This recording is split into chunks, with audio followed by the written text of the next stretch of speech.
ACN news में आपका स्वागत है। मैं हूं गणेश अग्रवाल और आप देख रहे हैं दमोह जिले की खबरें। अवैध हथियारों के खिलाफ पुलिस के द्वारा एक बार फिर बड़ी कार्रवाई की गई है। पुलिस के द्वारा 3 आरोपियों के पास से 6 अवैध हथियार बरामद किए गए हैं। पुलिस को सूचना मिली थी, जिसके बाद देहात थाना पुलिस और कोतवाली थाना पुलिस की संयुक्त टीम के द्वारा यह कार्रवाई की गई है।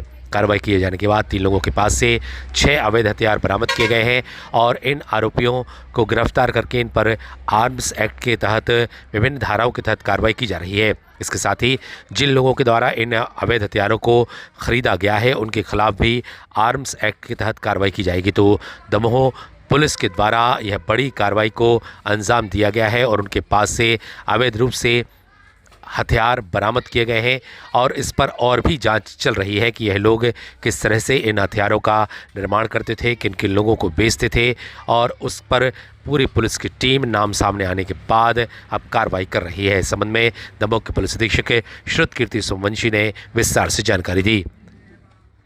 Bureau report, ACN news. थाना कोतवाली और दमोह देहात टीम की संयुक्त ये कार्रवाई हुई है, जिसमें मुखबिर सूचना के आधार पर 3 लोगों से 6 अलग अलग टाइप के अलग अलग बोर के अवैध हथियार बरामद किए गए हैं। इसमें दो जो हैं वो 315 बोर के हैं कट्टे, 2 कट्टे जो हैं वो 12 बोर के हैं और 2 देसी पिस्टल हैं जो 32 बोर की हैं। साथ में 2 कारतूस 32 बोर की इसमें बरामद की गई हैं, जिनकी कीमत करीब 60 से 70 हज़ार के आसपास होगी। और इसमें 3 आरोपी हैं जो इमलाई दमोह देहात थाने के केदो के तलैया हरिजन थाने के सामने के और फुटेरा वार्ड के रहने वाले 3 आरोपी हैं, जिसमें इनके ऊपर 25-27 आर्म्स एक्ट में और बीएनएस एक्ट में इनके ऊपर कार्रवाई की गई है।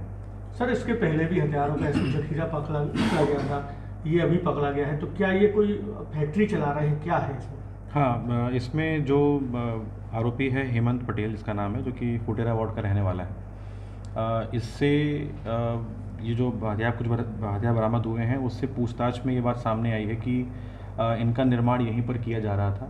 और इसके साथ अभी आगे इस विवेचना में मेरा मानना ये है कि और भी कुछ हथियारों की बरामदगी होगी और जो इनकी फैक्ट्री है, जो अलग अलग क्षेत्रों में ये छोटे मोटे सामान मिलाकर बनाते हैं इस प्रकार के हथियार और उसको अलग अलग एरियाज़ में डिस्ट्रीब्यूट करते हैं, उस संबंध में एक बरामदगी अभी और होना शेष है। मेरा ये मानना है कि इसमें कुछ और इनकी पूछताछ में नाम निकल के आएंगे, जिसमें हम लोग इसमें इनकी संख्या में इजाफा करेंगे। सर, ये बनाते हैं तो बेचते भी होंगे, बड़ी तादाद में बेचे हुए, क्या उन तक पहुँचने का प्रयास करेंगे? बिल्कुल, हमारे पास कुछ नाम अभी आए हुए हैं जिनके पास इन्होंने उन हथियारों को बेचा हुआ है।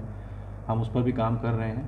पूर्व की एफआईआर जो रही है आर्म्स एक्ट की, और इसमें हम दोनों में ही ऐसे कॉमन लोगों का नाम खोज रहे हैं जो आमतौर पर हथियार इनसे खरीदते हैं और बाकी और लोगों को बांटते हैं।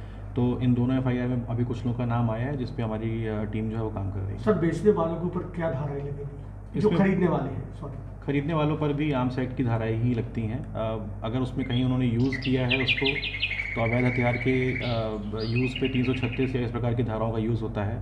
आर्म्स एक्ट में आमतौर पर बनाने, ट्रांसफ़र करने और किसी और को बेचने के लिए जो धाराएँ होती हैं वो 25-27 आर्म्स एक्ट में पनिशेबल होती हैं, तो वो धारा उस पर भी लगी जाएंगी।